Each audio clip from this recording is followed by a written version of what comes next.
वर्णा हरिणीं सुवर्णरजतस्रजां चन्द्रां हिरण्मयीं लक्ष्मीं जातवेदोम आवह। ताम आवह जातवेदो लक्ष्मीमनपगामिनीं यस्यां हिरण्यं विन्देयं कामश्वं पुरुषानहम्। अश्वपूर्वां रथमध्यां हस्तिनादप्रमोदिनीं श्रियं देवीमुपव्यये शिर्मा देवी जुषताम्। कांसोऽस्मितां हिरण्यप्राकाराम् आर्दां ज्वलन्तीं तृप्तां तर्पयन्तीं पद्मे स्थितां पद्मवर्णां तामिहोपव्यये श्रियम्। चन्द्रां प्रभसां यशसा ज्वलन्तीं श्रियं लोके देवजुष्टामुदारां त्वां पद्मिनीं शरणमहं प्रपद्ये अलक्ष्मीर्मे नश्यतां त्वां वृणे। आदित्यवर्णे तपसोऽधिजातो वनस्पतिस्तव वृक्षोऽथ बिल्वः तस्य फलानि तपसा नुदन्तु मायान्तरायाश्च बाह्या अलक्ष्मीः।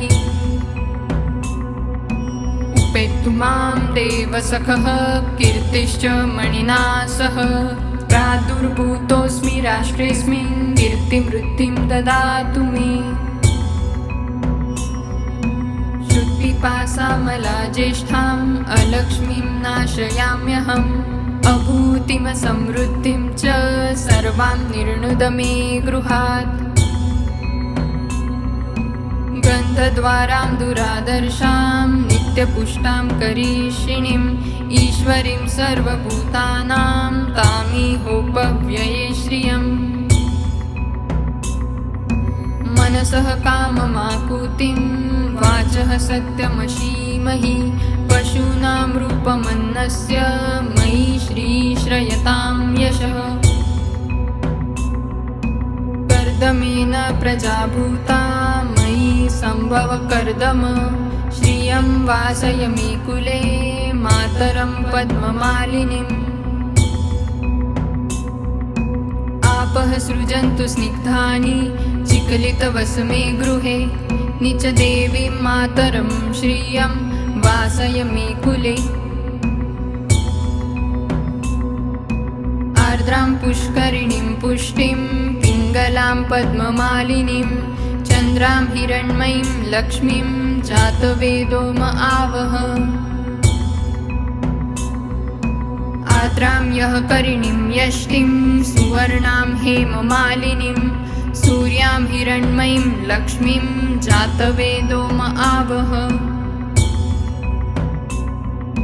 ताम आवह जातवेदो लक्ष्मीमनपगामिनीं यस्यां हिरण्यं प्रभुतं गावो दास्योश्वान् विन्देयं पुरुषानहम्। यः शुचिः प्रयतो भूत्वा जुहुयादाज्यमन्वहम् सुक्तं पञ्चदशर्चं च श्रीकामः सततं जपेत्। पद्मनने पद्मविपद्मपत्रे पद्मप्रिये पद्मदलायताक्षी विश्वप्रिये विष्णुमनोनुकुले त्वत्पादपद्यं मयि सन्निधत्स्व। पद्मनने पद्म उरु पद्माक्षि पद्मसम्भवे त्वं मां भजस्व पद्माक्षी येन सौख्यं लभाम्यहम्। अश्वदायी गोदायी धनदायी महाधने धनं मे जुषतां देवी सर्वकामांश्च देहि मे। पुत्रपौत्र धनं धान्यं हस्त्यश्वाश्वतरीरथं प्रजानां भवसि माता आयुष्मन्तं करोतु मे। धनमग्निर्धनं वायुधनं सूर्यो धनं वसुः धनमिन्द्रो बृहस्पतिर्वरुणो धनमश्विना।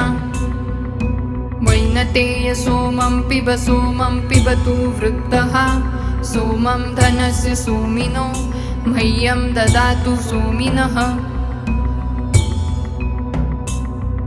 न क्रोधो न च मात्सर्य न लोभो नाशुभा मतिः भवन्ति कृत्य पुण्यानां भक्त्या श्रीसुक्तजापिनाम् सरसिजनिलये सरोजहस्ते धवलतरांशुकगन्धमाल्यशोभे भगवति हरिवल्लभे मनोज्ञे त्रिभुवनभूतिकरि प्रसीद मह्यम् विष्णुपत्नीं क्षमां देवीं माधवीं माधवप्रियां विष्णोः प्रियसखीं देवीं नमाम्यच्युतवल्लभाम् महालक्ष्मी च विद्महे विष्णुपत्नी च धीमहि तन्नो लक्ष्मी प्रचोदयात्